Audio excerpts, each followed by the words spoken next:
Gipangunahan ni Pangulong Bongbong Marcos ang pagsaulog sa 124th Labor Day pinaagi sa nationwide simultaneous job fair nga gipahigayon sa General Santos City.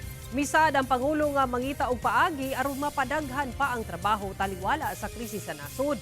Samtang bagong programa nga 10 kilos nga bugas matag 2 ka bulan nakatakdang ipanghatag sa mga kabus. Balitang hatod ni Efred Mamak.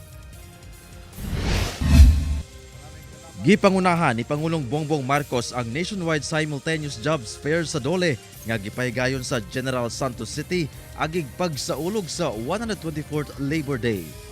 Libuan ka job seekers ang nanimpalad ug nang-apply sa 4,000 ka trabaho nga gitanyag sa Dole Region 12.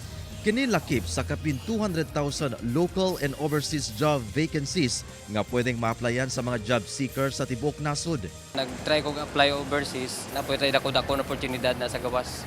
Karong nga nagatubang og krisis sa lana ang atong nasod, doon na matudpay programa ang Pangulo aron matutukan kini.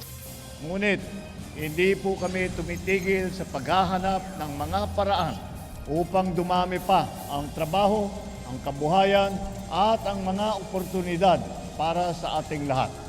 Dugang sab sa presidente nga sa milabayng tuig anaa sa 2 trillion pesos nga investment ang naaprubahan nga magmugna og halos 150,000 nga trabaho.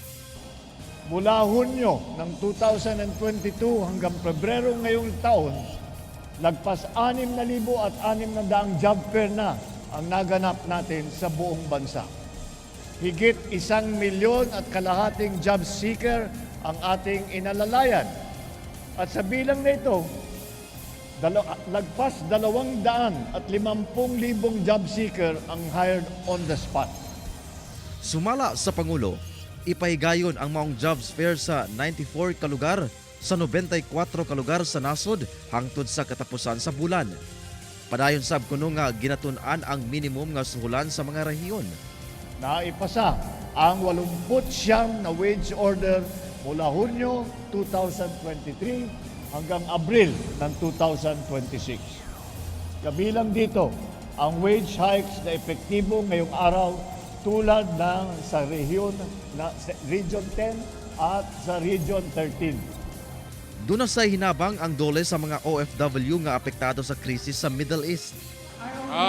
Yung programa ng DOLE, yung mga na-display sa trabaho, yung cash for work. Ito yung programa na tupad. Emergency employment yon, mabibigyan ng trabaho ang mga na-displace. Gipangunahan sab ni PBBM ang pag-apod-apod og 10 kilos nga bugas sa 5,000 benepisyaryo nga mag-uuma og mananagat ubos sa Local Government Support Fund nga gipahigayon sa Lagao Gymnasium. Anasab sa 33.6 billion pesos nga Social Civic Project Fund nga financial assistance ang gitunol sa 26 ka mga barangay sa Jensan ug Sarangani Province alang sa mga programa alang sa mga kabus. Matag usa ka tuig, makadawat og 6 kadtag 10 kilos nga bugas ang mga target nga benepisyaryo butang nga gikalipay sa mga mag-uuma. Mayon ta isak sako no. Mayon ta isak sako. Ula may kuan kay walay tubig. Ula may tanom. Laya ang kuan mga basakan, laya ang mga sagbot gani na. Kauban si Gary Balantayog, Bong Vicencio, Efren Mamak. 1 Mindanao.